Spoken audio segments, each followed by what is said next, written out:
मैंने देखा कि लास्ट लेक्चर में काफी ज्यादा मार्क्स में इम्पैक्ट हुआ था, तो दैट्स व्हाई आज हम लोग पूरा टोटली उसी को डिस्कस करेंगे। कोई स्पेसिफिक क्वेश्चन हो तो बता सकते हो,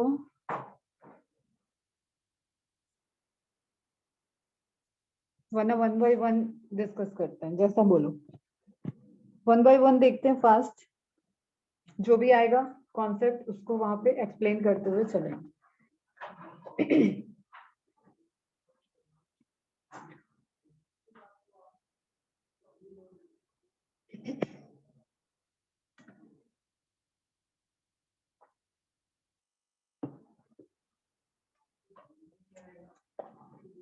इसके पैरेलली एक इंफॉर्मेशन देख लो। लोकोमोशन मस्कुलर खत्म हो चुका है, सर्कुलेटरी और ब्रीदिंग तुम्हारे 12th में है, उसका बोर्ड टेस्ट होगा। वेडनेसडे को ले लो, कंफर्टेबल हो। संडे के टेस्ट में सिर्फ और लोकोमोशन एंड मूवमेंट ही आएगा, तो अभी मैं जो भी पूरा नेक्स्ट वीक पढ़ाऊंगी उसको मैं टेस्ट में नहीं लूंगी। एकदम रिलैक्स होके बायो वाले पोर्शन से लोकोमोशन एंड मूवमेंट को प्रिपेयर करो, और कुछ नहीं पूछूंगी। और बोर्ड के टेस्ट की प्रिपरेशन कर लो, एक बार रिवीजन कर लो। Circulatory system and breathing system दोनों ही बोर्ड के हैं, वहां से उसको रिवाइज करो बोर्ड वाले कंटेंट से। अगर पीडीएफ नहीं हो तो पीडीएफ मेरे से मांग लो, शायद मैंने पीडीएफ दी हुई है तुम लोग को सबको।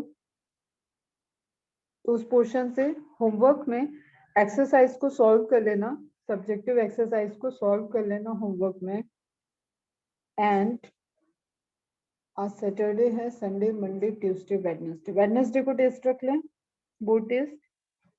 तुम ही लोग बता दो, मैं जबरदस्ती कुछ नहीं कराना। अगर कंफर्टेबल हो तो वेडनेसडे इवनिंग में टेस्ट।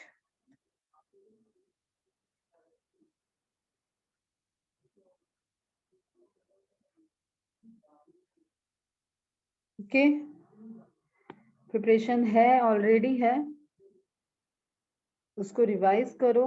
थ्योरी वाला पोर्शन अच्छे से रिवाइज कर लेना, थ्योरी में कैसे लिखते हैं, क्वेश्चंस देखो एक्सरसाइज के। और दोनों ही चैप्टर का, आई थिंक एक ही चैप्टर है वहां पे। एक मिनट रुको, मैं जरा बोर्ड वाली बुक देखती हूँ।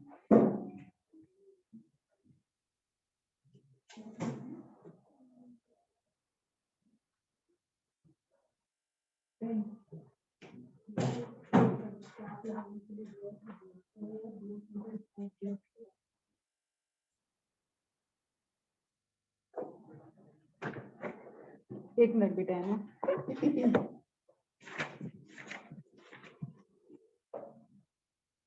Respiration and circulation 8th chapter है, सिंगल चैप्टर है।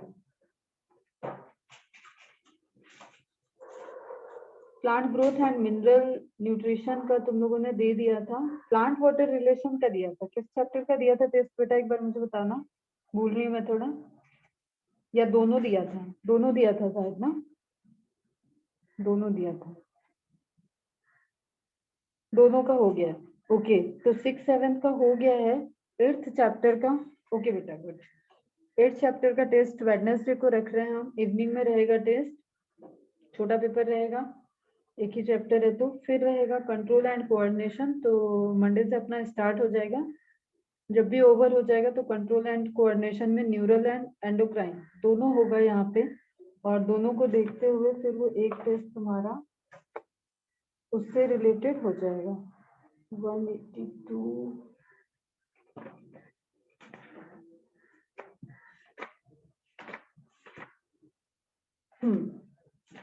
बोथ चैप्टर एक ही में मर्ज है, endocrine system and nervous system.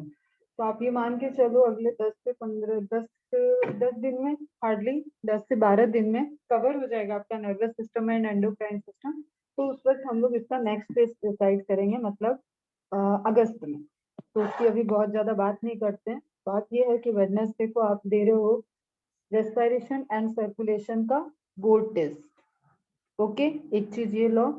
दूसरा, अभी मैं रिवीजन और क्या पूरा टेस्ट पेपर ही ले रही हूँ जो इस संडे हुआ था, excretory system and circulatory system का।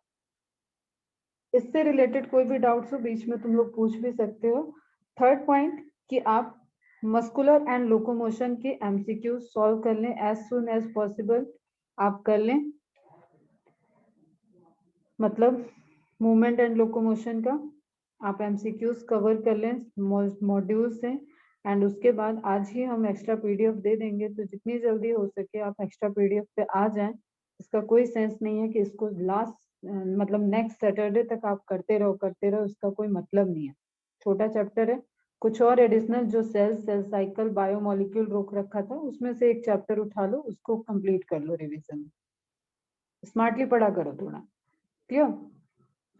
Is it okay? तो वेडनेसडे टेस्ट रहेगा, संडे टेस्ट रहेगा। वेडनेसडे सब्जेक्टिव टेस्ट है, संडे को ऑब्जेक्टिव टेस्ट एमसीक्यू वाला टेस्ट है, उसका सिलेबस है लोकोमोशन एंड मूवमेंट। वेडनेसडे का सिलेबस है सर्कुलेटरी एंड ब्रीदिंग।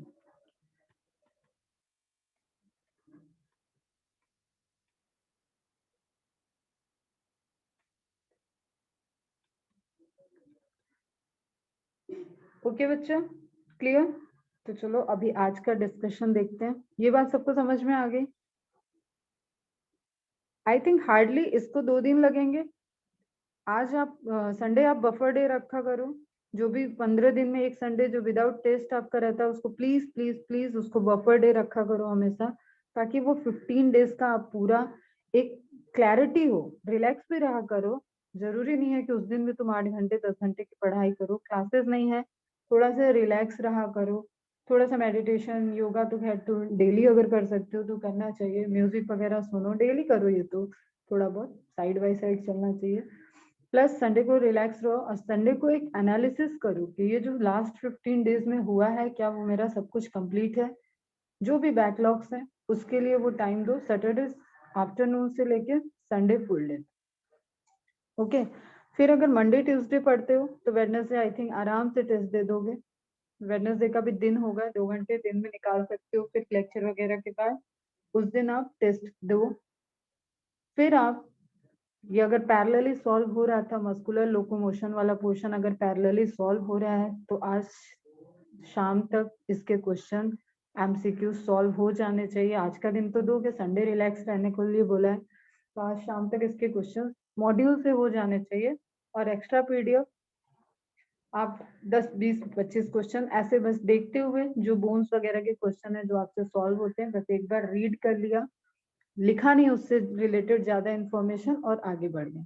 ऐसा कुछ कर सको तो आज से स्टार्ट कर देना, अदरवाइज वेडनेसडे टेस्ट दे दो, थर्सडे फ्राइडे में एक्स्ट्रा पीडीएफ सॉल्व कर दो, सैटरडे फिर से बफर डे रखो और उस दिन पूरा एमसीक्यूज थ्योरी सब कुछ रिवाइज कर लो लोकोमोशन एंड मूवमेंट का, और संडे टेस्ट दो। इस तरीके से प्रॉपर एक डिवीजन करके पढ़ोगे तो आराम से हो जाएगा दोनों चीजें।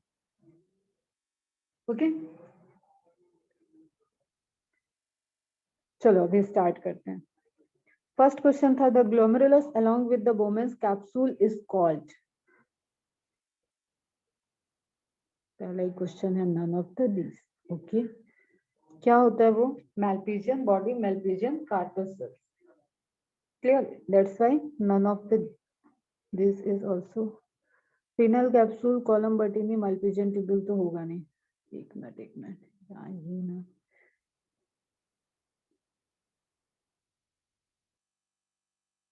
एक मिनट बेटा, मोबाइल से ले रही हूँ, थोड़ा सा कभी कभी कुछ कुछ।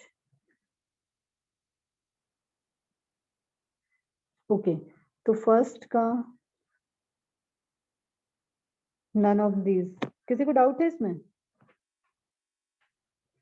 None of this is correct, क्योंकि वो होगा मैल्पीजियन कार्पसस, और यहाँ पे किसी भी ऑप्शन में मैल्पीजियन कार्पसस की बात नहीं की गई है, कॉलम ऑफ बर्टीन बोल रहे हैं, जो कि करेक्ट ऑप्शन नहीं है।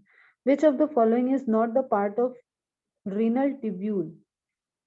रीनल टिब्यूल का पार्ट क्या नहीं है? ओके, रीनल टिब्यूल का पार्ट ग्लोमेरुलस नहीं है, हैनलेस लूप है, बोमेन्स कैप्सूल है, ग्लोमेरुलस आर्टरी कैपिलरी सिस्टम का पार्ट है, जो बंच बन रहा है आपका, that is glomerulus. Right answer के अलावा तीनों इनकरेक्ट क्यों है ये भी बहुत क्लियर रहना चाहिए। जो मैं तुम्हें बोलती हूँ एमसीक्यू सॉल्व करने का तरीका वो यही है। दैट्स वाई देखियो, अगर हम डेली बात करें ना तो डेली आजकल मैं 1 घंटे 1.5 घंटे सिर्फ और सिर्फ कुछ 12th के स्टूडेंट से क्यों ये नहीं है, ये डिस्कशन चलता है हम लोगों का कि ये ऑप्शन क्यों नहीं है। मतलब एक कहते हैं ना कान को सीधा पकड़ना, एक कहते हैं हाथ को घुमा के कान को पकड़ना, तो दोनों ही तरीके से प्रिपरेशन होनी चाहिए। Not the part of renal tubule, renal tubule का पार्ट यहाँ पे ग्लोमेरुलस नहीं है, और इसी क्वेश्चन को अगर हम ग्लोमेरुलस हटा दें और यहाँ पे पीसीटी डीसीटी रख दें तो आपको पता है रीनल टिब्यूल का पार्ट कौन सा नहीं होगा।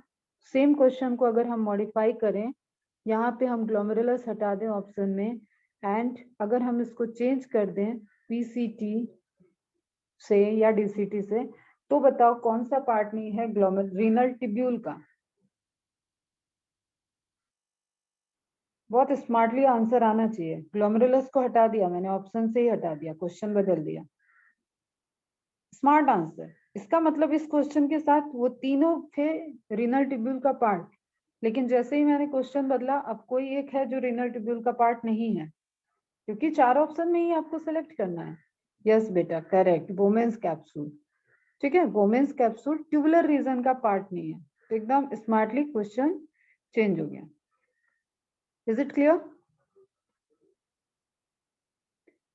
नेक्स्ट, काफी सारे क्वेश्चन एनिमल किंगडम वाले हो गए थे और वो जरूरी है, वो प्रैक्टिस के लिए बहुत जरूरी है। ये पेपर रखना तुम लोग की बहुत अच्छा पेपर था। Waste products of adenine and guanine, ये नेक्स्ट है। And guanine metabolism are excreted by man as, ये इंपॉर्टेंट है। यहाँ पे आपको ध्यान में रखना है कि एडेनिन एंड गुआनिन का जो साइकिल चलता है जिसमें वो फुल्ली डिग्रेड होते हैं, डिकम्पोज मतलब ब्रेक डाउन होते हैं, वो लास्ट प्रोडक्ट उसका होता है यूरिक एसिड। तो यहाँ अगर आप ह्यूमन का एक्सक्रीटरी मटेरियल होता है यूरिया, इस पे जाओगे तो क्वेश्चन गलत हो जाएगा। क्लियर? लास्ट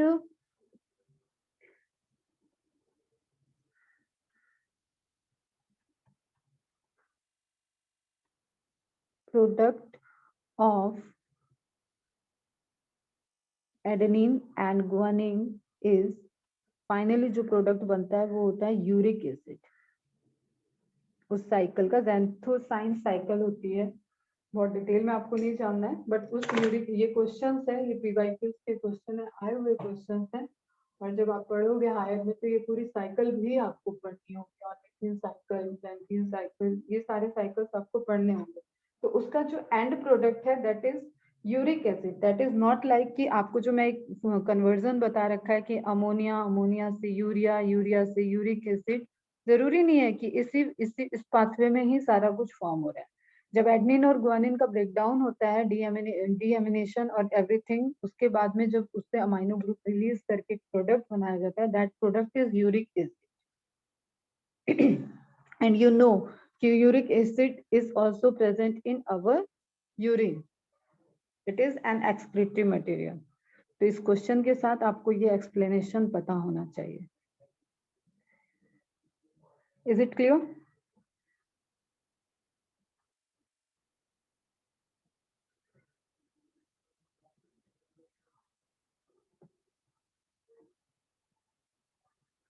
नेक्स्ट क्वेश्चन कह रहा है, a man takes large amount of protein, he is likely to excrete more water of more amount of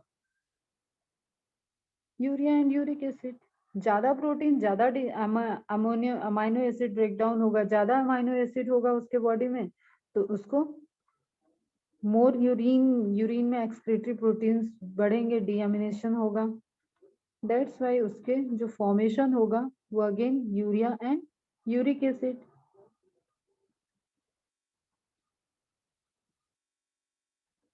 okay बच्चा? A man takes large amount of protein, he is likely to excrete more amount of water. हो सकता है, लेकिन जब आप excretory product की बात करते हो मनाली, मैंने तुम्हें एक बार और बताया, water is not excretory product, it is a medium. ये एक सॉल्यूशन बनाने के लिए हमको अपना एक्सक्रीटरी मटेरियल रिलीज करने के लिए वाटर की नीड है, तभी हम मैक्सिमम 91 to 96% ऑफ वाटर जो मतलब पूरा का पूरा हम चाहते हैं कि रीअब्सॉर्ब हो जाए और उसके बाद यूरिन के फॉर्मेशन में वाटर सिर्फ और सिर्फ जो एक्सक्रीट है उसकी उसकी जो टॉक्सिसिटी है वो बॉडी को ना फील हो, बॉडी के साथ वो रिएक्ट ना करे, इसलिए वो वहां पे वाटर बना रहता है। हाँ, अगर ये पूछता है कि एक मैन है जो बहुत लार्ज अमाउंट ऑफ प्रोटीन को एब्जॉर्ब कर रहा है, तो क्योंकि उसका यूरिन फॉर्मेशन बढ़ रहा है, उसका एक्सक्रीटरी प्रोडक्ट बढ़ रहा है, सो यू कैन से कि हाँ वो उसका यूरिन का डेली डेली यूरिन का आउटपुट बढ़ चुका है, दैट्स वाई उसमें वाटर ज्यादा रिलीज हो रहा है। ओके, मतलब यूरिनेशन का टाइम उसका ज्यादा है, फ्रीक्वेंसी ऑफ मिक्चुरेशन बढ़ जाएगी। तो लॉजिकली तुम सही हो। कॉन्सेप्चुअल अगर ऐसा क्वेश्चन आ रहा है तो ये भी तुम्हारे दिमाग में चलना चाहिए कि जब लार्ज एक्सक्रीटरी मटेरियल है तो उसको रिलीज करने के लिए ऑब्वियसली वाटर का कंटेंट बढ़ेगा, and as as a resultant आपके number of micturition in a day या यूरिन का फॉर्मेशन इन अ डे बढ़ जाएगा। In man urea is mainly produce, mainly आया है लीवर, आगे बढ़ो। एक्वेटिक रेप्टाइल्स, अब ये ऐसे क्वेश्चन तुम लोग गलत करोगे, ठीक है। एक्वेटिक लगाने का मतलब ये नहीं होता कि आंख बंद के अमोनोटेलिक लिख दिए। सारे एक्वेटिक अमोनोटेलिक नहीं है, कुछ तो उनका डेवलपमेंट भी है ना, किडनी विडनी बन गई जिनकी, उनका अलग ही सिस्टम चल रहा है। क्लियर, जो अपने सराउंडिंग के कंसंट्रेशन से रिएक्ट करके ऑस्मो रेगुलेशन कर रहे हैं बॉडी का, उनका अलग सिस्टम चल रहा है। तो आंख बंद के अमोनोटेलिक नहीं करना है एक्वेटिक के नाम पे, चाहे एक्वेटिक हो या टेरेस्ट्रियल हो, reptiles are ureotelic.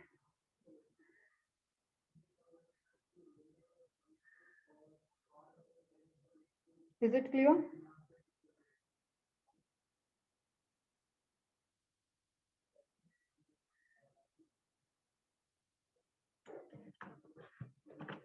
Reptiles are ureotelic and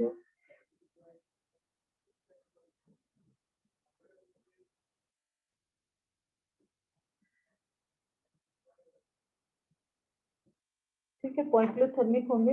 इनका एक्सटर्नल एनवायरनमेंट का इम्पैक्ट पड़ेगा, टेम्परेचर कांस्टेंट नहीं रहेगा।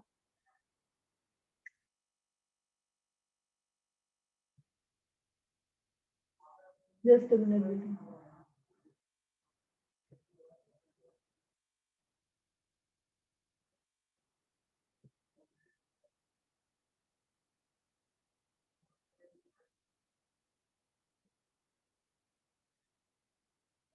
करेक्ट है, यूरिकोटेलिक होना चाहिए।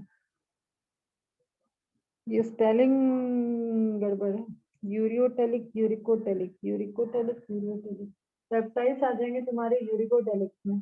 Peptides birds land snakes and insects eat nitrogenous base as uric acid. वही मैं सोचूं यूरियोटेलिक क्यों दिया है, एक्वेटिक रेप्टाइल्स।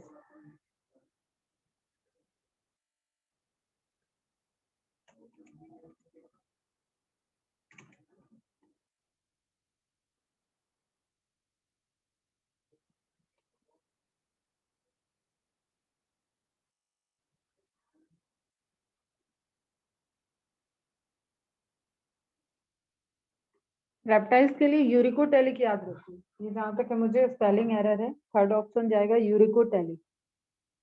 फिर भी मैं इसको एक बार देखती हूँ। Which one is not correct? Not correct मतलब इनकरेक्ट है।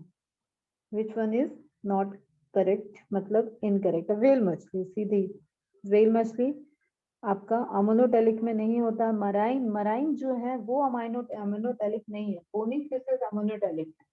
क्लियर, मैराइन मैराइन फिशेस आपकी यूरियोटेलिक है।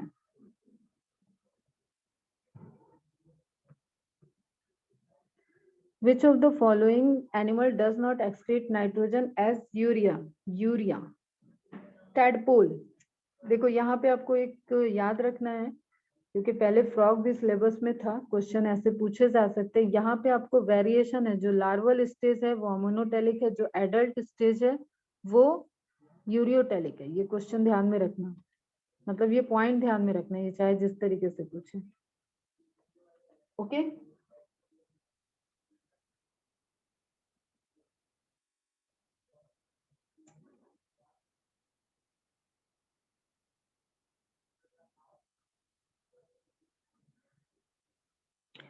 uric acid is the chief nitrogenous component of excretory products of uric acid, man, earthworm, frog, cockroach, insecta.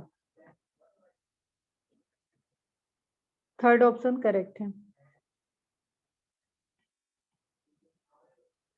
Which of the following hormone is secreted from kidney? ये question ऐसा था जो आपको endocrine system जब cover होगा तब आपको इसकी पूरी नॉलेज आएगी, बट फिर भी आप इसको सॉल्व कर सकते थे एलिमिनेट करके. ठीक है, ऑप्शन को एलिमिनेट करके. एएनएफ आपको पता है नहीं होता है, रेनिन आपको पता है एंजाइम है, एल्डोस्टेरोन आपको पता है एड्रिनल ग्लैंड से होता है. बच रहा था एक ही, एरिथ्रोपोएटिन, जो कि किडनी का हार्मोन है, किडनी में सीक्रेट होता है और ये मेंटेनेंस ऑफ आरबीसी करता है. एरिथ्रोवर्ड से आप चले जाओ आरबीसी में, maintenance and formation of RBC में हेल्प करता है ये हार्मोन, जो कि किडनी से सीक्रेट होता है, किडनी में फॉर्म होता है. ओके, ये इंपॉर्टेंट है.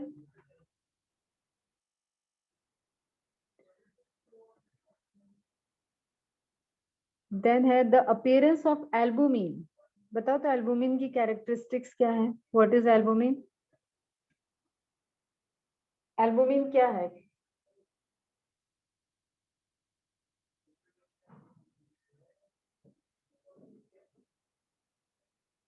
किस पोर्शन में होगा? ब्लड के किस पोर्शन में होगा? ब्लड को डिवाइड करें ब्लड प्लाज्मा और फॉर्म्ड एलिमेंट में, तो किस पोर्शन में एल्बुमिन मिलेगा?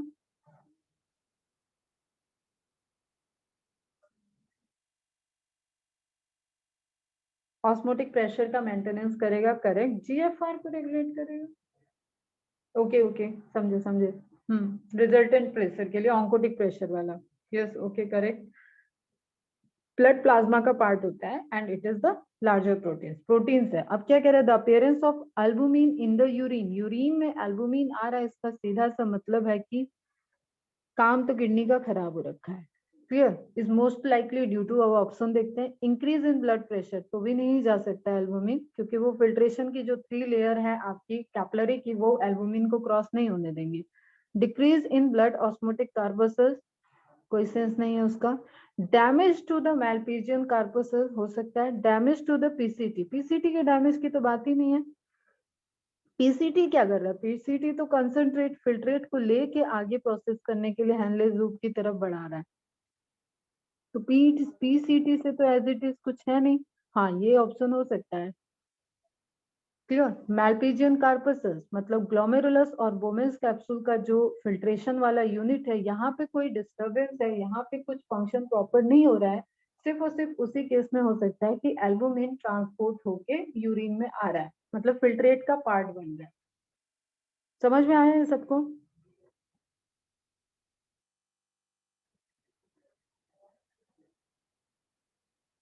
अल्ट्रा फिल्ट्रेशन में थ्री लेयर्ड फिल्ट्रेशन ऑलरेडी कहाँ प्रेजेंट है? कैपिलरीज के अंदर. ओके, ग्लोमेरुलस की खुद की लेयर 3 लेयर्ड है, जो कि लार्जर प्रोटीन को फॉर्म, पहले तो सेल को रोकेगी, आरबीसी डब्ल्यूबीसी इनको रोकेगी, फिर लार्जर प्रोटीन रुकेंगे, फिर स्मॉलर प्रोटीन रुकेंगे, तब ब्लड प्लाज्मा का रिमेनिंग पोर्शन ट्रांसफर हो रहा है. फिर पोडोसाइट वोमेन्स कैप्सूल के साइड, उधर फिल्ट्रेट आ गया, देन वो पीसीटी में जाएगा. तो पीसीटी के डैमेज होने से तो कोई सेंस ही नहीं बनता. पीसीटी का डैमेज मतलब वो आगे आगे यहाँ आया है, तो पहले तो यहाँ के डैमेज से ही वो आएगा ना पीसीटी में. तो दैट्स व्हाई इस ऑप्शन को तो जाना ही नहीं है. चलो आगे देखते हैं. Next, the blood constituents that remain unchanged in quantity. ये बड़ा अच्छा क्वेश्चन है. थोड़ा सा ये सब क्वेश्चन क्या आपका टेक्निकल सोच बढ़ाते हैं, बुक की डायरेक्ट लाइन का कोई सेंस नहीं होता बहुत ज्यादा. The blood constituent that remain unchanged in quantity after circulating through the kidney are, मतलब किडनी से पास होकर रीनल आर्टरी और रीनल वेन के बीच में जो चेंजेस है, उसमें क्या चीज अनचेंज रहेगा? ये है क्वेश्चन. क्वेश्चन समझ में आया? आर्टरी एंड रीनल वेन के ब्लड में क्या अनचेंज्ड है वो पूछ रहा है. तो ऐसे क्वेश्चन को जब पेन एंड पेपर मोड पे, इस साल भी पेपर हो रहा है, exam pen and paper mode ही है आपका भी, जहां तक है इसी मोड में रहेगा. तो आपको सबसे पहले इस क्वेश्चन में ये हाईलाइट करना है कि पूछ क्या रहा है. पेंसिल पेन चलनी चाहिए. in quantity after circulating through the kidney are. Clear? Urea तो यूरिन में चला जाएगा, इसका तो बात खत्म, इसकी भी बात खत्म, इसकी देखने की जरूरत नहीं पड़ी क्योंकि यूरिया 3 जगह दिया था। ठीक है, अब इस तरीके का नहीं रहता, कोई क्लोजली ऑप्शन होता तो you have to focus on that कि ग्लूकोज कंप्लीटली रीअब्सॉर्ब्ड हो जाता है। जब तक कि किडनी में ग्लूकोसूरिया कंडीशन या डायबिटीज ना हो तब तक ग्लूकोज पूरा का पूरा 100% अमाइनो एसिड और ग्लूकोज छोटे मॉलिक्यूल्स जो अमाइनो एसिड है वो सब रीअब्सॉर्ब्ड हो जाते हैं। Is it clear? एंड बड़े प्रोटीन तो पहले ही नहीं आएंगे, ये तो फिल्ट्रेशन से ही नहीं आए थे, अल्ट्रा फिल्ट्रेशन से, तो ये तो एज इट इज ब्लड में है, ग्लूकोज पूरा का पूरा रीअब्सॉर्ब हो गया। तो जब ऐसे ऐसे करके पूरा सारे रीनल आर्टरीज की आर्टरियोल से सभी रीनल आर्टरियोल से ब्लड का कलेक्ट करके रीनल वेन से निकाला गया, तो रीनल वेन से मतलब वेन्यूल साइड से वेन से निकला, तो आपको पता है कि उसके अंदर प्रोटीन के लेवल में तो कोई चेंज ही नहीं हुआ है, क्योंकि प्रोटीन नॉर्मल किडनी यूरिन में प्रोटीन नहीं आने देगी, और वेन में जब वो वापस जा रहा है तो प्रोटीन एज इट इज है, और ग्लूकोज गया था फिल्ट्रेट में लेकिन पूरा का पूरा रीअब्सॉर्ब हो चुका है, तो उसका भी अमाउंट सेम रहेगा। हालांकि ये इजी है यहाँ पे कि सभी ऑप्शन में यूरिया आपको दिया है तो रिमेन सेम तो कभी नहीं हो सकता, यूरिया प्रेजेंट हो सकता है, ऐसा नहीं कि 100% यूरिया फ्री यूरिन मतलब ब्लड रीनल वेन में प्रेजेंट होगा, हाँ यूरिया हो सकता है, बट यहाँ पे लिखा हुआ है ना अनचेंज्ड। ओके, तो glucose and protein due to insufficient filtration in the Bowman's capsule all are likely to happen except insufficient filtration मतलब फिल्ट्रेशन का अमाउंट कम है। Okay, accumulation of fluid in the body, हाँ हो सकता है, मतलब कौन नहीं हो सकता है ये देखना है आपको। Accumulation of fluid in body हो सकता है क्योंकि फिल्ट्रेशन रेट स्लो हो गया है। इंक्रीज इन ब्लड प्रेशर, जो सिस्टम आपका वर्क कर रहा है उसके अकॉर्डिंग ब्लड प्रेशर बढ़ेगा ताकि जो भी इनसफिशिएंट फिल्ट्रेशन चल रहा है उसको मेंटेन किया जाए और लो रेट का भी फिल्ट्रेशन वहां पे बना रहे। Increase in blood urea level, ये भी हो सकता है, रीनल आर्टरी रीनल वेन जा रही है बीच में, अब नेफ्रॉन किडनी का इनसफिशिएंट फिल्ट्रेशन चल रहा है, तो मैंने अभी अभी बोला जस्ट कि यूरिया इसमें हो सकता है लेकिन रिलेटिवली यहाँ से सेम नहीं रह सकता। तो इनसफिशिएंट हुआ है मतलब उसकी एफिशिएंसी लो हुई है लेकिन एकदम नील नहीं हुई है, फेल नहीं हुई है किडनी, तो यूरिया तो यहाँ जाएगा ही। तो यूरिया का लेवल U1 और U2 में वेरिएशंस हो सकता है लेकिन यूरिया का लेवल स्टिल जो नॉर्मल होना चाहिए एक्सक्रीटरी सिस्टम से पास ऑन होने की वजह बाद उससे कंपैरेटिवली इंक्रीजेस रहेगा, तो हाई में ही जाएगा बेटा। Increases in blood urea level just because of insufficient filtration. Loss of glucose through urine. Insufficient filtration है, यहाँ कोई डिजीज की ऐसी बात नहीं हो रही है, ये कह रहा है रेट कम है, ठीक है, तो जब तक ग्लूकोसूरिया नहीं होगा तब तक ग्लूकोज तो नहीं आएगा, तो इनसफिशियंट फिल्ट्रेशन, ओके, इससे भी ग्लूकोज का रीअब्सॉर्प्शन तो हो ही जाएगा। फिल्ट्रेशन मतलब फिल्ट्रेट का अमाउंट कम हो गया है, फिल्ट्रेट का अमाउंट कम है, उसमें ग्लूकोज आया है तो वो तो रीअब्सॉर्ब हो जाएगा। तो इन तीनों में क्लोजली रिलेटेड ये तो एकदम ही दूर से जा रहा है कि ये नहीं होगा, ठीक है। हाँ, कोई कंडीशन ऐसी और हो सकती है जहाँ पे ग्लूकोज का आपको ग्लूकोसूरिया की कंडीशन में आप देख रहे ग्लूकोज आ रहा है, कीटोनूरिया की कंडीशन में कीटोन आ रहा है, देन इट इज ओके। लेकिन अभी ये जो क्वेश्चन आपका बोल रहा है, जो इस क्वेश्चन की डिमांड है उसके अकॉर्डिंग जो प्रोसेस यहाँ पे इनसफिशिएंट फिल्ट्रेशन से रिलेवेंट नहीं है वो यही है कि लॉस ऑफ ग्लूकोज होने लगेगा, उसका कोई सेंस नहीं बनता, उसके रीजन दूसरे हैं। Okay, kidney crystals, kidney crystals, kidney crystals तो काफी वेरिएशंस में होते हैं, आर सॉलिड क्लस्टर्स ऑफ, सबसे प्रोक्सिमल में किडनी क्रिस्टल में कैल्शियम को ऑक्सिलेट होना चाहिए जो यहाँ किसी ऑप्शन में नहीं है, देन कैल्शियम नाइट्रेट ना, कैल्शियम कार्बोनेट ना, यूरिक एसिड, तो फिर बचा आपका कैल्शियम फॉस्फेट जो कि यहाँ से फॉस्फेट लिखा है, तो phosphate and uric acid is the correct answer. Second, okay अब यहाँ पे calcium oxalate and uric acid रहता है, तो that will be more better answer.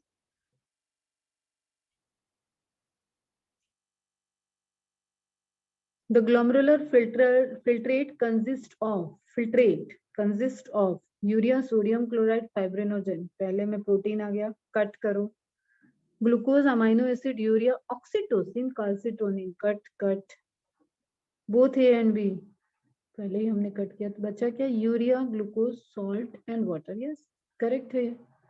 ठीक है, क्या क्या हो सकता है उसमें? Urea, glucose, salt, water, potassium, hydrogen ion, amino acid. ये सारी चीजें जो आप देख रहे हो कि रीअब्सॉर्ब हो गई या जिनके बीच में सिक्रीशन एंड रीअब्सॉर्प्शन का प्रोसेस चले, तो इसमें कोई हार्मोन, कोई बड़े प्रोटीन, इनका नाम तो आएगा ही नहीं. ओके बेटा, क्लियर है?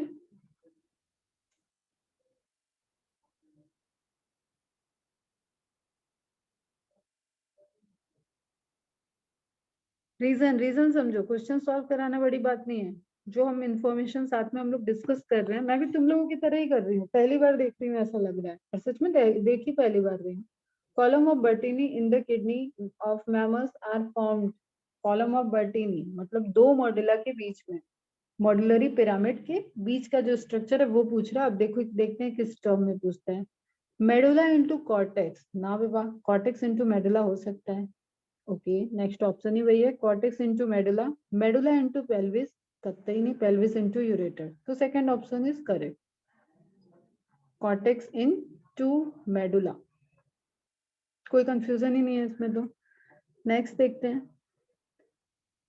The liquid which is collected in the cavity of Bowman's capsule. Cavity of Bowman's capsule. Okay. Concentrated urine. वहां पे तो होगा नहीं concentrated urine. That is plasma अभी है. Blood plasma minus blood protein हो सकता है. Glycogen and water. ना. Sulfate and water. ये तो देखो ऑप्शन बड़े प्यारे प्यारे हैं कि वो सब कट हो रहे हैं, और ये आपको मिल गया सही answer. Blood plasma minus blood protein. और भी कई इसके रूप बोल सकते हैं. क्लियर? कई सारी तरीके से इसको बोला जा सकता है, लेकिन क्या नहीं होगा, it should be very clear. जब तक डिजीज कंडीशन नहीं दे रहा है, तब तक के ब्लड के प्रोटीन्स, ब्लड के सेल्स, ब्लड का कार्पसेल्स वहां पे नहीं आ सकता है.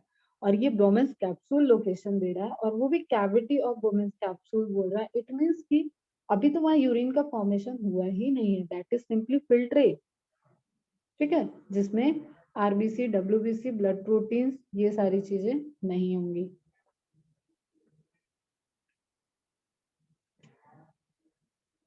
Juxtaglomerular apparatus is formed by cellular modification of afferent arteriole और DCT.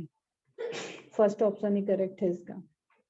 ठीक है, मैकुलर डेंसा डीसीटी में एंड जस्टाग्लोमेरुलर सेल्स एफरेंट आर्टियोल के मॉडिफिकेशन से. एक प्रेशर को सेंस करता है, एक मैकेनो रिसेप्टर है, बैरो रिसेप्टर है, एक कैमो रिसेप्टर है. सेल के पास कैमो रिसेप्टर है, सेल नहीं कैमो रिसेप्टर है. Clear? In which part of excretory system of mammals can you first use the term urine for contained fluid? अच्छा क्वेश्चन है ये. Clear? पहली बार आप यूरिन कब बोलोगे उसको? Technically when you said that urine formation is takes place, आप वहां पे बोलोगे जहां पे सारा इंटरस्टिशियल फ्लूइड से और कैपिलरी से इंटरेक्शन उसका खत्म हो चुका है. Then it form the final urine. अब ट्यूब सिस्टम के थ्रू वो आगे बढ़ रहा है, और ये आपको पता है कि जो लास्ट कलेक्टिंग डक्ट है वो भी यूरिया को रिलीज करके, वाटर को रिलीज करके एक्सचेंज कर सकता है. तो जब इसके फाइनल में, जब फाइनल यहाँ से प्रोसेस हो जाएगा, जब एक्सचेंज रुक जाएगा, देन मतलब एक्सचेंज समझ रहे हो, वाटर का एक्सचेंज तो काफी लेवल तक चलता ही रहता है, बट टेक्निकली आपको यहाँ समझना है किडनी के अंदर, तो आप फर्स्ट टाइम इसको बोलोगे कि यूरिन फॉर्मेशन हुआ है. तो इसका आंसर होगा urinary bladder, Bowman capsule, loop of Henle, collecting duct का एंड पॉइंट. ठीक है, अगर माइनर कैलाइसिस देता है दैट इज मोर एक्यूरेट, ज्यादा अच्छा रहेगा वो. ठीक है, फिर मेजर कैलाइसिस, फिर रीनल पेल्विस, फिर यूरेटर. ये सब जो अब आगे फ्लो कर रहा है ना, ये सब यूरिन है. यूरिनरी ब्लैडर में यूरिन नहीं बनता है, यूरिनरी ब्लैडर नहीं करना है आंसर. यूरेथ्रा, ये सब आपको जो पूरा एक चेन दिख रहा है, पाथवे दिख रहा है, वो यूरिन फ्लो का पाथ है. यूरिन फॉर्मेशन का पार्ट नहीं है। तो इन जगहों को कहीं पे भी आप देखोगे तो ये जो ट्यूब हुए सारे चैनल हुआ, इन सभी में यूरिन प्रेजेंट है, लेकिन फर्स्ट टाइम आप जो ये नाम यूज करोगे वो आप यूज करोगे कलेक्टिंग डक्ट, जो कि कई सारे डीसीटी से यूरिन को कलेक्ट कर रहा है, मतलब यूरिन को कलेक्ट कर रहा है। And finally as per requirement वहां पे यूरिया और वाटर का जो सिक्रीशन एब्सॉर्प्शन चल रहा है, उसके बाद ये आगे की तरफ जो फ्लो करा देगा माइनर पैरालिसिस की तरफ, रीनल पेल्विस की तरफ, वो ही फाइनली यूरिन होगा। तो इसकी भी इंफॉर्मेशन आपको क्लियर रहनी चाहिए, किसी भी तरीके से घुमा के क्वेश्चन पूछ सकता है। देखने में सिंपल लगते हैं ये क्वेश्चन, जब ऑप्शन इतने क्लोजली रिलेटेड आते हैं तो लगता है ये भी करेक्ट होगा वो भी करेक्ट होगा। बहुत अटेंटिवली सुनो बात को। ADH influenced water permeability in the proximal tubule, distal tubule, collecting tubule, both A and B. Collecting tubule. ADH कहाँ इन्फ्लुएंस करता है? DCT में तो करेगा नहीं, ठीक है। मतलब अमाउंट ऑफ वाटर पर DCT मेनली कलेक्टिंग ट्यूब्यूल में करेगा। DCT जब दिया हुआ है तो DCT से सोडियम का एब्जॉर्प्शन बढ़ता है, मतलब सोडियम रीअब्जॉर्प्शन बढ़ेगा, सोडियम जाएगा एंड यहाँ पे सोडियम के साथ वाटर जा सकता है। बट आप जब इंक्रीज परमेबिलिटी की बात कर रहे हो, मतलब फॉर्मेशन ऑफ एक्वापोरिन की बात कर रहे हो, वो एक्वापोरिन्स आपके कहाँ फॉर्म होते हैं? कलेक्टिंग ट्यूब्यूल में। ओके, तो इसका आंसर हो जाएगा कलेक्टिंग ट्यूब्यूल। ऑप्शन में दिया है 2, नहीं गलत दिया है ये।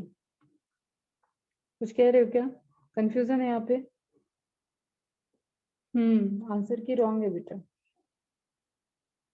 डीसीटी वो जो एक्वापोरिन वाला सिस्टम बताया ना, एडीएच आएगा, रिसेप्टर से बाइंड करेगा प्राइमरी सिग्नलिंग मॉलिक्यूल, सेकेंडरी सीडीकेस, और उसके बाद सिग्नल जाएंगे, डीएनए मॉडिफाई करेगा, एक्वापोरिन के फॉर्मेशन की पूरी ट्रांसक्रिप्शन ट्रांसलेशन मैकेनिज्म होगी, गोल्जी वगैरह सब इम्प्लाई होके वहां पे एक्वापोरिन के नंबर बढ़ जाएंगे और एज ए रिजल्टेंट वाटर का रीअब्सॉर्प्शन बढ़ेगा, तो उसको कहते हैं कि वाटर की परमिएबिलिटी बढ़ गई। तो that process takes place in collecting tubule.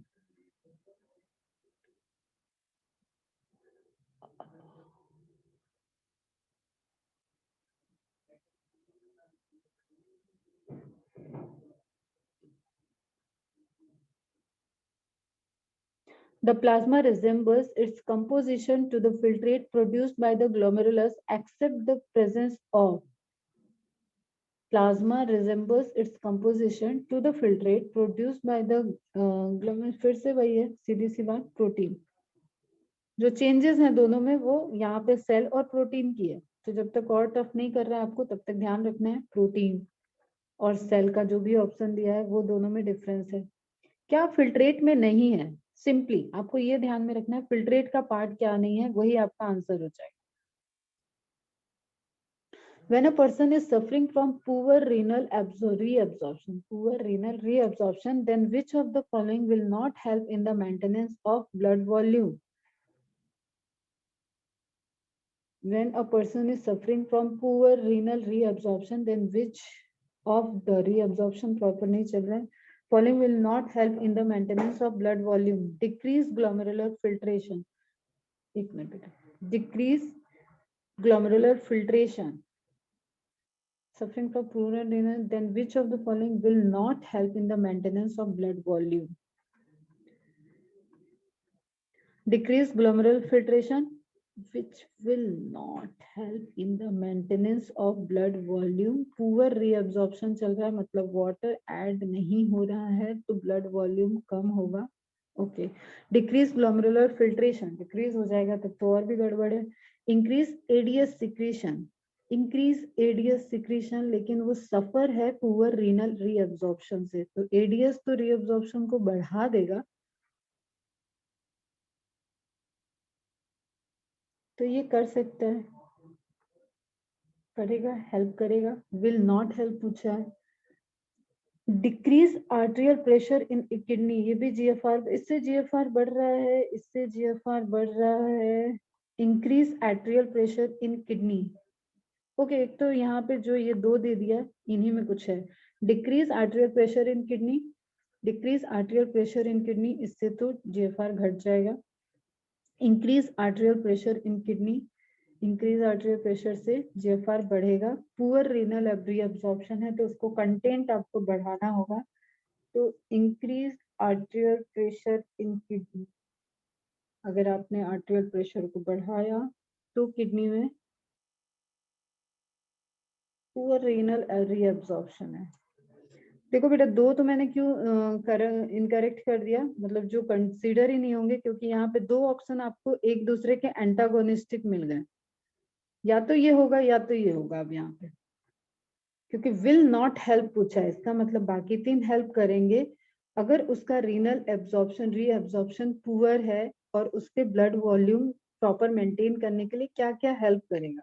Decrease glomerular filtration है तो ये हेल्प कर सकता है, मतलब फिल्ट्रेट ही कम बढ़ रहा है तो रीनल एब्जॉर्प्शन प्रॉपर जितना उसके पास जा रहा है वो प्रॉपर चल सकता है, विल नॉट हेल्प।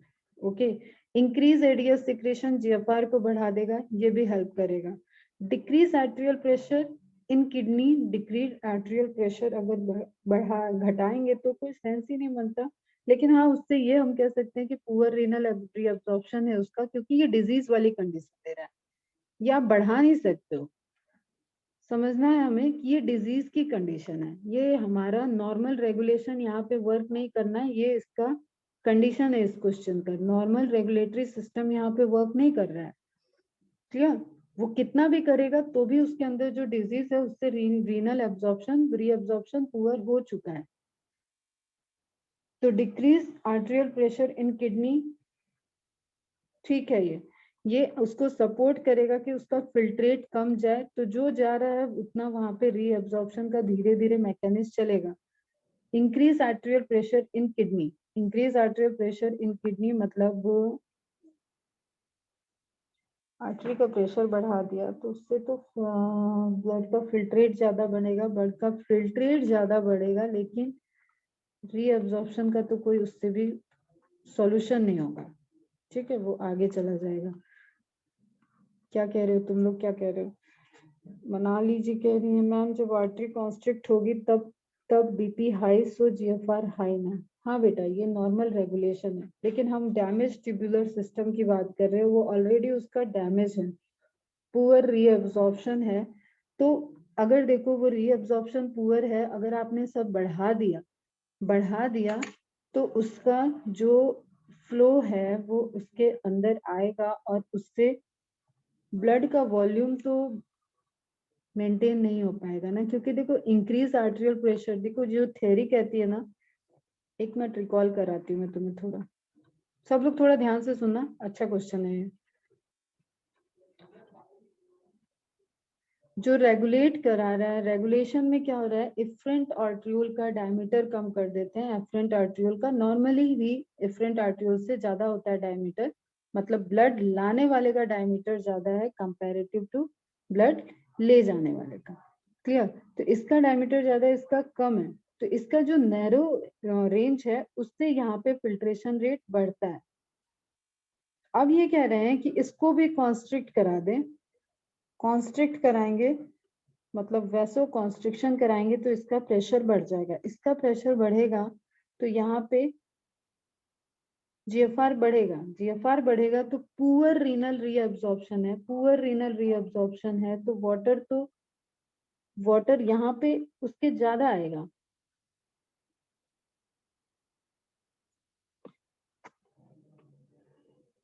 और डिक्रीज प्रेशर इन किडनी करते हैं, आर्टेरियल प्रेशर इन किडनी करते हैं, तो ये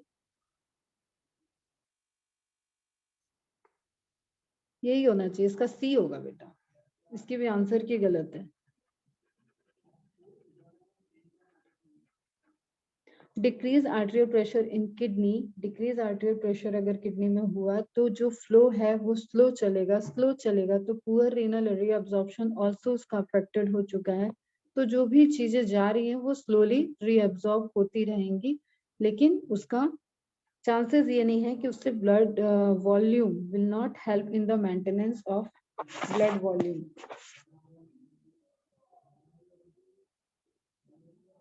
एक क्यों नहीं है, decrease glomerular filtration, decrease glomerular filtration अगर डिक्रीज कर दें तो renal volume, blood volume, glomerular filtration decrease करोगे तो फिर तो वो इंटरस्टिशियल फ्लूइड डिपॉजिट होने लगेगा ना, तो ब्लड की सप्लाई ही कम पहुंचेगी, मतलब फ्लूइड की सप्लाई किडनी को कम मिलेगी। तो फ्लूइड की सप्लाई किडनी को कम मिल रही है, इसका मतलब वो कहीं और डिपॉजिट हो रहा है,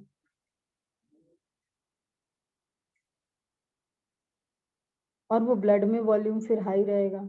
तो उसको आप मेंटेन करना है ना, मेंटेन करना है मतलब री एब्जॉर्प्शन नहीं हो पा रहा है, वाटर बॉडी को बाहर नहीं मिल पा रहा है। अब इसको मेंटेन करने के लिए क्या क्या चांसेस हो सकते हैं कि एडीएच, हाइपोथैलेमस से ड्रिंकिंग ऑफ वाटर, ये सारा जो वर्क करेगा ना, ये सब वर्क करेगा जो नॉर्मल। अब उसका रेगुलेशन वाला पुअर रीनल रीअब्जॉर्प्शन है, रीनल वाले सिस्टम से रीअब्जॉर्प्शन ऑलरेडी उसका पुअर हो रखा है, तो हम Na को सिक्रीट करा के, सोडियम को सिक्रीट करा के या एक्वापोरिन को बना के हम उसका कितना बढ़ा सकते हैं, वो मैटर नहीं कर रहा है। मैटर ये कर रहा है कि इसके अलावा यहाँ से तो रीनल रीअब्जॉर्प्शन हो चुका है कि लो है, तो अब क्या क्या इसमें हेल्प करेगा जो उसके ब्लड वॉल्यूम को मेंटेन करे। तो एक तो हाइपोथैलेमस से जो ड्रिंकिंग ऑफ वाटर वाला सिग्नल जा रहा है वो यहाँ पे हेल्प करेगा, जो कि ऑप्शन में नहीं है। तो इंक्रीज एडीएस सिक्रेशन इनडायरेक्टली उसी से रिलेटेड है, तो ये हेल्प करेगा, इसमें तो कोई डाउट नहीं है।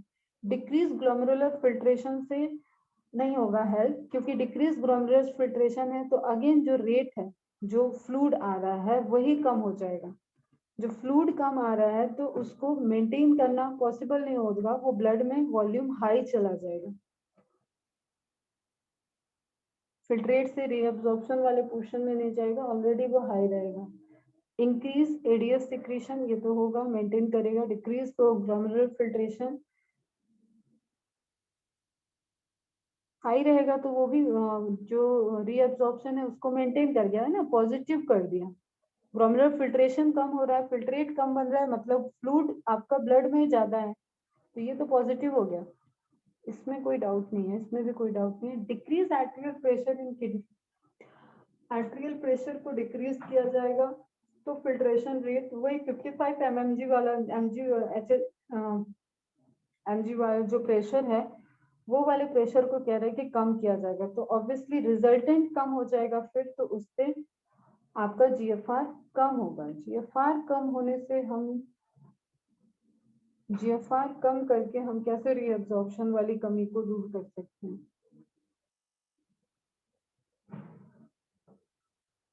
ओके ओके, ये करेक्ट है, हो गया सॉल्व हो गया।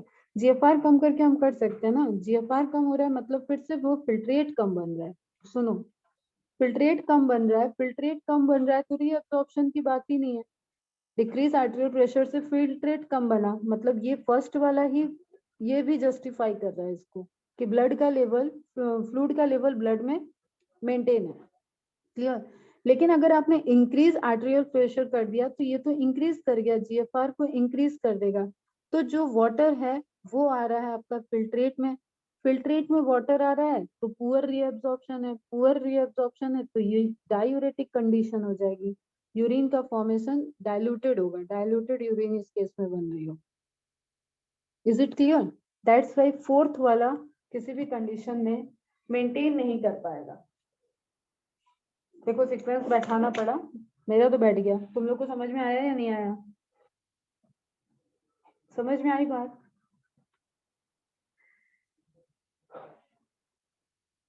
अब देखो इसको सॉल्व करने का तरीका देखो, इसको सॉल्व करने के लिए दो ऑप्शन तो आपके चले गए, क्योंकि चार ऑप्शन में से एक ही ऑप्शन आपका करेक्ट होना है, और दो ऑप्शन ऐसे हैं जो एंटागोनिस्टिक हैं एक से, एक में डिक्रीज की बात कर रहा है, एक में इंक्रीज की बात कर रहा है, मतलब अब बाकी दो के बारे में तो सोचना ही नहीं है, सिर्फ इन्हीं दो के बारे में सोचना था। तो दो एलिमिनेट हो गए, ये दो तो चले गए, ये मतलब फेवर वाले ही थे। अब इन दोनों में से बात आ रही है, तो इन दोनों में से बात यही है कि डिक्रीज आर्टेरियल प्रेशर होगी तो फिल्ट्रेट कम बनेगा, फिल्ट्रेट कम बनेगा तो इसका मतलब फ्लूइड ब्लड में ही है, अच्छे से फ्लूइड ब्लड में है। वो जो मैं डिपोजिशन इंटरस्टिशियल टिश्यू वगैरह की बात कर रही हूँ वो दूसरा एक कंडीशन हम कह सकते हैं कि बहुत ज्यादा फ्लूइड मेंटेन है, बहुत ज्यादा फ्लूइड है वो ब्लड के अंदर से, किडनी उसको वापस, किडनी मतलब नहीं फंक्शन कर रही है प्रॉपर, तो वो फ्लूइड एक्युमुलेट कर रहा है। लेकिन यहाँ क्वेश्चन ये नहीं है, यहाँ क्वेश्चन ये है कि ब्लड के अंदर वॉल्यूम को मेंटेन करना। ओके, तो ब्लड के अंदर मेंटेन करने के लिए इंटरस्टिशियल फ्लूइड तो तब बनेगा जब ब्लड में एक्सेस होगा, तब वो इंटरस्टिशियल स्पेस में जाएगा। तो ब्लड में मेंटेन करने के लिए पहले ब्लड में फ्लूइड होना चाहिए। ओके, तो ब्लड में फ्लूइड कब कब मेंटेन रहेगा, जब फिल्ट्रेट में कम कम जाए। तो डिक्रीज आर्टेरियल प्रेशर से जीएफआर डिक्रीज रहेगा, फिल्ट्रेट कम बनेगा, फिल्ट्रेट कम बना तो ब्लड में फ्लूइड लेवल मेंटेन है। Increase arterial pressure in kidney arterial के बढ़ाने से जीएफआर फिल्ट्रेशन हाई हो गया, मतलब कंपैरेटिवली हाई चला गया। हाई गया तो प्लाज्मा ज्यादा जा रहा है, मतलब वाटर बाहर ज्यादा चला गया, फिल्ट्रेट में वाटर गया। अब फिल्ट्रेट में वाटर गया है तो उसको डिजीज क्या है, पुअर रीनल रीअब्जॉर्प्शन। वाटर को रीअब्जॉर्ब करना उसका पुअर है, सोडियम को रीअब्जॉर्ब करना पुअर है, मतलब एक रीअब्जॉर्प्शन वाली चीजें उसकी पुअर चल रही है। और फ्लूइड मेंटेनेंस की बात कर दिया है, वॉल्यूम को मेंटेन करने की बात किया है, इट मींस कि we have to focus on water. Clear? तो ऐसे केस में डाइल्यूटेड यूरिन का फॉर्मेशन होगा और ऑब्वियसली फिर वो डाइल्यूटेड यूरिन बना तो ब्लड में लिक्विड वॉल्यूम जो मेंटेन करना है वो डिस्टर्ब हो गया। That's why fourth is the correct answer. अच्छा क्वेश्चन है ये, लॉजिकली सॉल्व होगा।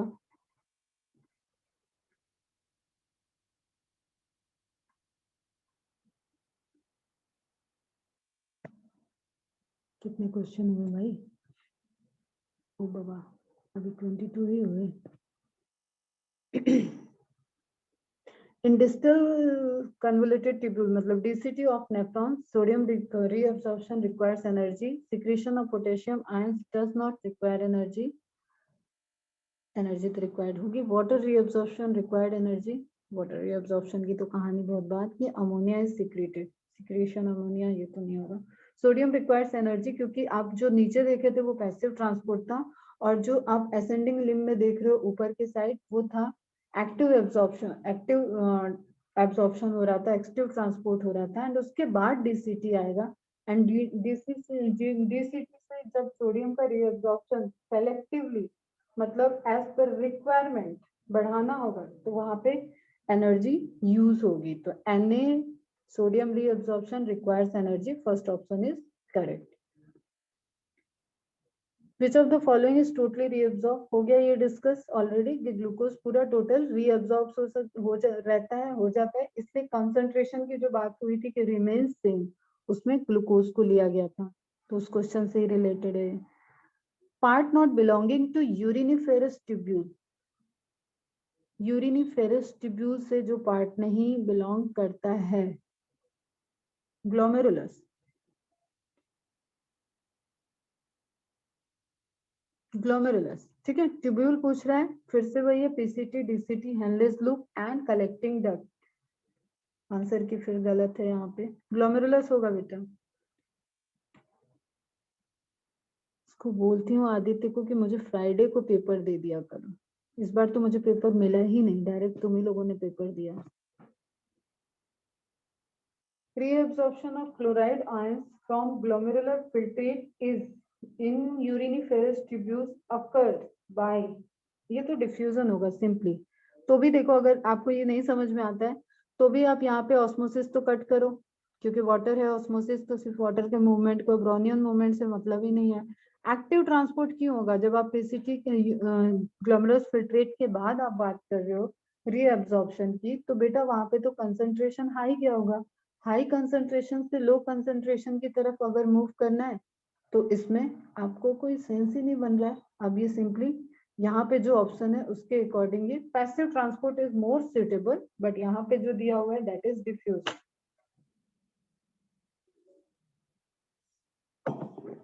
कोई डाउट? इनिशियली पूछ रहा है ना बेटा, ग्लोमेरुलस फिल्ट्रेट रीअब्जॉर्प्शन, इनिशियली तो सब कुछ सॉल्ट कंसंट्रेशन इधर ज्यादा है, पैसिवली रीअब्सॉर्ब हो जाएगा। Which of the following set contains all group of ureotelic, मतलब यूरिया प्रोड्यूस करने वाला, ureotelic, marine fishes, amphibian, mammal. Marine amphibian पहला ही करेक्ट लग रहा है। ठीक है, फर्स्ट ठीक है। क्यों नहीं होगा ये? बोनीफिशिस अमोनोटेलिक होती है, मैमल टेरेस्ट्रियल इंसेक्ट यूरिकोटेलिक होते हैं ये। अब यहाँ पे आपको सब पता होना चाहिए, नहीं कि खाली एक कर दिया तो हो गया, बाकी सब भी देखो। Terrestrial insect uricotelic, aquatic insect ureotelic, uricotelic ही होते हैं mainly. Amphibians ureotelic, land snail ureotelic. अब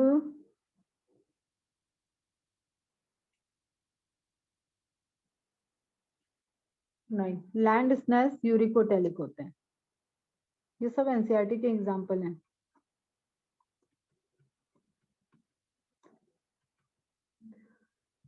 मोलस्का की बात हो रही है, ठीक है, यूरिकोटेलिक होंगे। बोनीफिशिस अमोनोटेलिक, तो यहाँ पे आपको एक अमोनोटेलिक मिल गया, यहाँ अमोनोटेलिक हटाओ इनको, ये मिल रहा है आपको ureotelic, aquatic uricotelic, all group ureotelic, पहला ही करेक्ट है। Marine fishes, amphibians and mammals.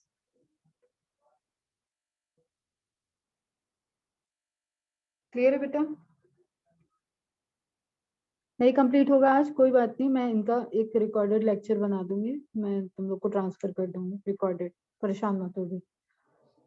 The projection of renal pelvis are called हाइलस, हाइलस तो नॉच है किडनी की, कैलाइसिस, मेडलरी पिरामिड, रीनल पेल्विस का प्रोजेक्शन, रीनल पेल्विस नीचे की तरफ, रीनल कॉलम सेंस ही नहीं है उसका, किसी का भी सेंस नहीं है वैसे तो, अब जबरदस्ती वाली बात आ रही है फिर से। प्रोजेक्शन मतलब प्रोजेक्टेड, एक्चुअली रीनल पेल्विस की तरफ प्रोजेक्शन है मेजर कैलाइसिस का, ठीक है। मेडलरी पिरामिड तो बहुत ऊपर हो गया। Minor calyces, कैलाइसिस is more appropriate, लेकिन क्वेश्चन थोड़ा रिवर्स होना चाहिए। कैलाइसिस ऐसे है और रीनल पेल्विस यहाँ पे है, तो इसका प्रोजेक्शन इसकी तरफ हुआ ना, इसका प्रोजेक्शन कैसे हुआ? ओके, बट ठीक है, calyces is correct.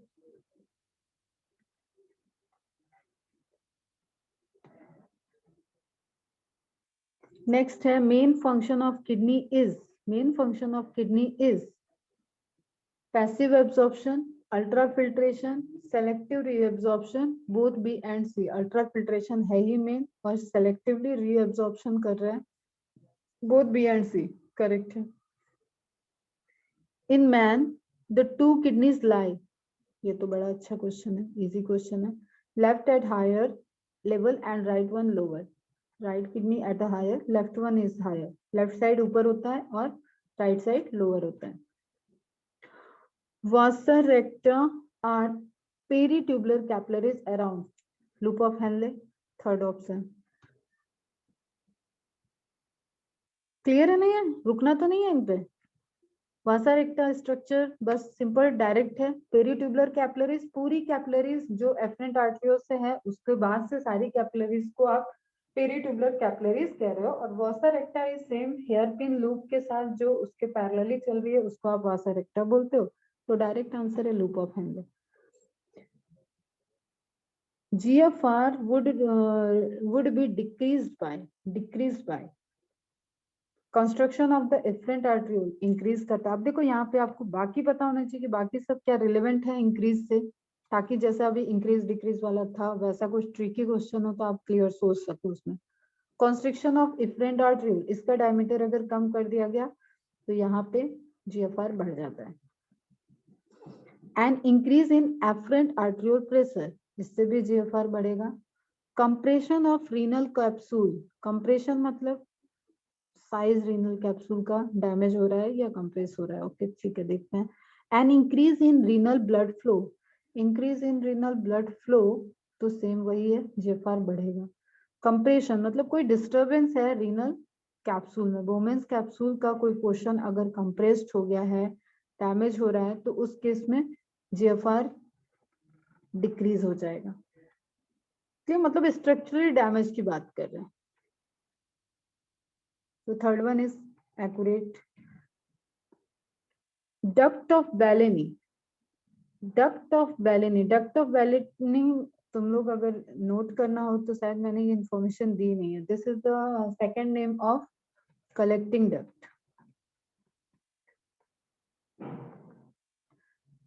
Duct of Bellini is the collecting duct. Renal capsule, capsule दिया था, एक मिनट रुको। ओके, रीनल कैप्सूल की बात कर रहा है, यस करेक्ट है।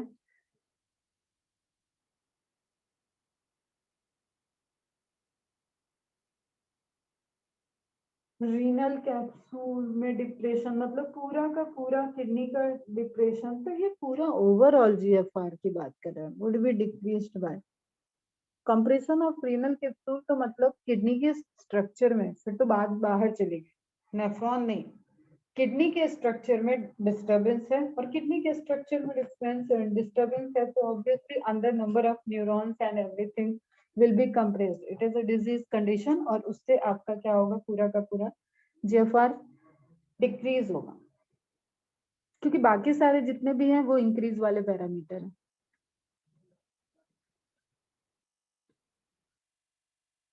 डक्ट ऑफ बेलेनी के लिए नोट डाउन कर लेना, कलेक्टिंग डक्ट को बोलते हैं, is concerned with conduction of urine, purification of urine, filtration of urine, filtration से glomerulus, purification से कोई सेंस नहीं है, conduction of urine हाँ कैरी कर रहे हैं ना, collecting duct, minor catalysis and then major catalysis.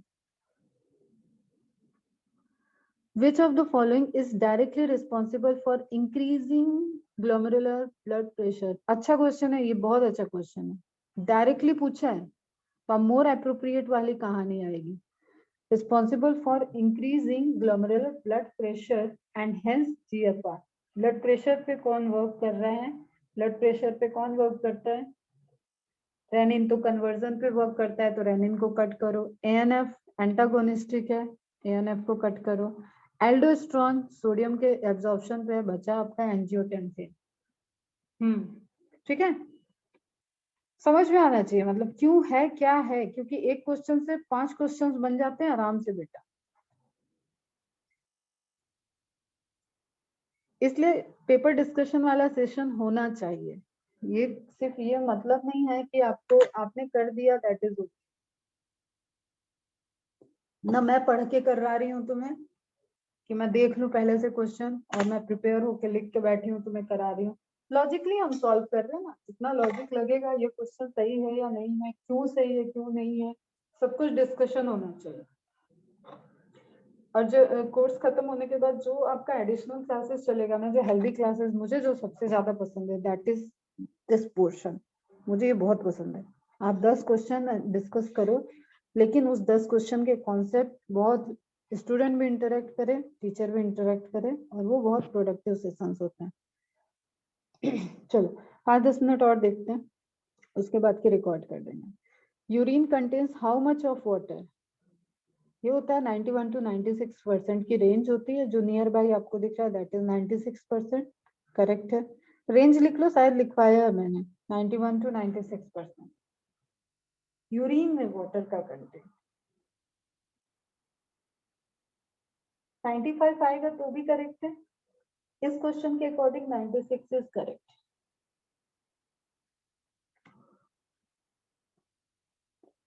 ये सब वेरिएशन है, ये तो आपको वैसे भी समझ में आ रहा है, ठीक है, इट डिपेंड्स कि क्या कंडीशन है, बॉडी को कितना वाटर वापस चाहिए, उस पर वेरी कर जाता है परसेंटेज।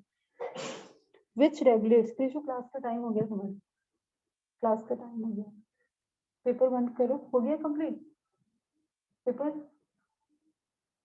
तो उसको क्लास के बाद अब करना। Which regulates reabsorption of salt from the glomerular filtrate, reabsorption, oxytocin का सेंस नहीं है, ग्लूकोकॉर्टिकॉइड, अच्छा ये भी तुम्हारा हार्मोन वाले चैप्टर से रिलेटेड क्वेश्चन है, इसका हो जाएगा मिनरल कॉर्टिकॉइड्स, मिनरल कॉर्टिकॉइड्स जो आपका एल्डोस्टेरोन है that is basically mineral corticoids. जब एड्रिनल ग्लैंड के हार्मोन्स पढ़ाएंगे तो वहां पे डिवीजन आप पढ़ोगे कॉर्टिकॉइड्स, ठीक है, ग्लूकोकॉर्टिकॉइड्स, मिनरलोकॉर्टिकॉइड्स, वहां पे आपको इसका सॉल्यूशन मिल जाएगा। अब ये है कि आपको ये पता है कि ऑक्सीटोसिन से तो नहीं हो रहा है, वैसोप्रेसिन से भी नहीं होगा रीअब्जॉर्प्शन, क्लियर। ग्लूकोकॉर्टिकॉइड और कॉर्टिकॉइड, ये दोनों आपको इसके बारे में इंफॉर्मेशन नहीं थी, इसके लिए इस क्वेश्चन के लिए सॉरी। ठीक है, जो सोडियम का रीअब्जॉर्प्शन हो रहा है उसके लिए जो हार्मोन आपका एल्डोस्टेरोन है, that is a kind of mineralocorticoid hormone. A person who is on a long hunger strike and is surviving only on water, ketone bodies आएगा उसके अंदर। क्वेश्चन क्या कह रहा है? Less amino acid in his urine will have more glucose in his blood, less urea in his urine, more sodium in his urine. Person is the long hunger strike and is surviving only on water. सिर्फ water का intake कर रहा है तो उसकी storage fat bodies degrade use होंगी जिससे ketone bodies present हो। कीटोन बॉडी फॉर्म होंगी तो कीटो बॉडीज वाला ये ऑप्शन नहीं है। Less amino acid in his urine, amino acid तो यूरिन में आएगा नहीं है, पहली बात रीअब्सॉर्ब हो जाएगा। More glucose in his blood, food ही नहीं खा रहा, ग्लूकोज कहाँ से आ जाएगा, इसका भी सेंस नहीं है, इसका भी सेंस नहीं है। Less urea in his urine, more sodium in his urine, water तो वो ले ही रहा है, वाटर का इंटेक है तो मोर सोडियम भी नहीं जा सकता। Less urea in his urine, क्योंकि बहुत मेटाबॉलिक रेट उसने डाउन कर रखा है, तो कंपैरेटिवली ये देखो ये ऑप्शन अच्छे नहीं है। यहाँ पे और अच्छे ऑप्शंस बन सकते हैं, बट इन ऑप्शंस में कैसे एलिमिनेट करके पहुंचे वो लॉजिक आपको समझ में आना चाहिए, वो इम्पोर्टेंट था यहाँ पे।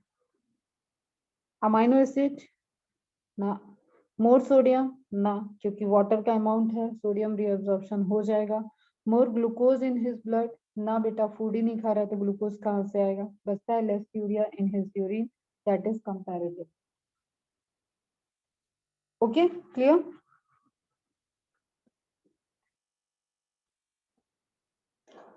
Liquid part of the blood having undergone ultrafiltration from the glomerulus and reaching Bowman's capsule normally would not contain again protein देखो कौन सा है इसमें, क्रिएटिनिन होता है, ग्लूकोज, फिल्ट्रेट की बात कर रहा है इसलिए ग्लूकोज हो सकता है। क्लियर है बच्चा? Liquid part undergo ultrafiltration reaching बोमेंस capsule, तो यहाँ ग्लूकोज को गायब नहीं करना है अपने को। लोकेशन देखो, बोमेंस कैप्सूल में तो आएगा ग्लूकोज, तो शुगर होगा, सोडियम क्लोराइड तो होगा, क्रिएटिनिन भी होता है यूरिन में, एल्बुमिन लार्जर प्रोटीन्स वाला पोर्शन, एल्बुमिन नहीं होगा यूरिन में, फिल्ट्रेट होगा जो। Find the incorrect statement regarding mechanism of urine formation in man. Incorrect. The glomerular filtration rate 125 ml per minute. Correct है ये तो? Correct है ना? The ultrafiltration is opposed by the colloidal osmotic pressure, negative pressure. Correct है? The counter current mechanism system contribute in diluting the urine. ना concentration करता है. Aldosterone induces greater reabsorption of sodium. ये भी correct है. क्या देखना था हमें? Incorrect. Answer is third.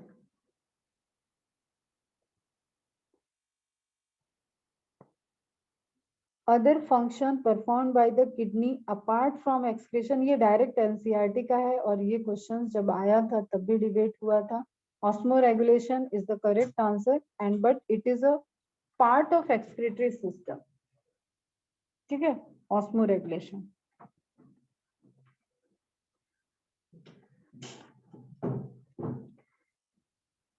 Filtration pressure in human kidney is about near by 10 के 15 mmHg। Correct.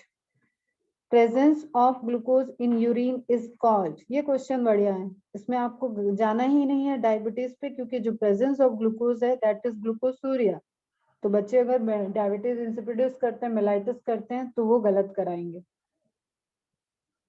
That's why none of this जाएगा। Which of the following is correct? Water reabsorption in descending limb of loop and collecting duct are under similar condition. Descending limb and loop, descending limb and collecting duct में same नहीं। Sodium reabsorption in ascending limb, sodium reabsorption in ascending limb of loop and collecting duct occur under similar condition. Collecting duct में sodium reabsorption नहीं होता. Water reabsorption in descending limb of loop and collecting duct occur under different condition. हाँ, ये वाला correct है. None of these. ये correct है ना. ये तो आपका कंडीशनल है. अंडर द कलेक्टिंग डक्ट वाला कंडीशनल है and reabsorption in descending limb ये तो नेचुरल है. सबसे मैक्सिमम ज्यादा वाटर जो है वो यहीं से रीअब्जॉर्ब हो जा रहा है, तभी कंसंट्रेशन आपका जो है वो हाइपरटोनिक हो जाता है फिल्ट्रेट का. तो ऑप्शन हो जाएगा इसका सी. फिर से आंसर की गलत है. बधाई हो. 15-20 मार्क्स तो हम ही खा जाते तुम लोग के ना. रुक जाओ, इस बार से हम थर्सडे फ्राइडे में पेपर मंगा लेंगे बेटा.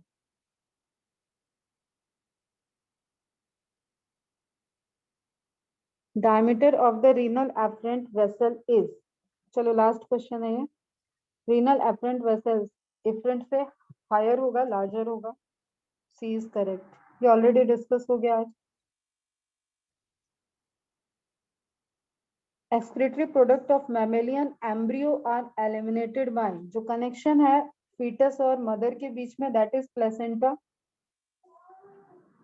क्लियर बच्चा. तो प्लेसेंटा के थ्रू होगा. ये आकाश तुमने भेजा था मुझे. एलेंटॉइस सही आंसर नहीं है उसका. Placenta is the correct answer. चलो बस करते हैं, नेक्स्ट देखेंगे फिर कभी. कुछ और तुम लोगों के साइड से है कोई डिस्कशन पॉइंट तो बताओ.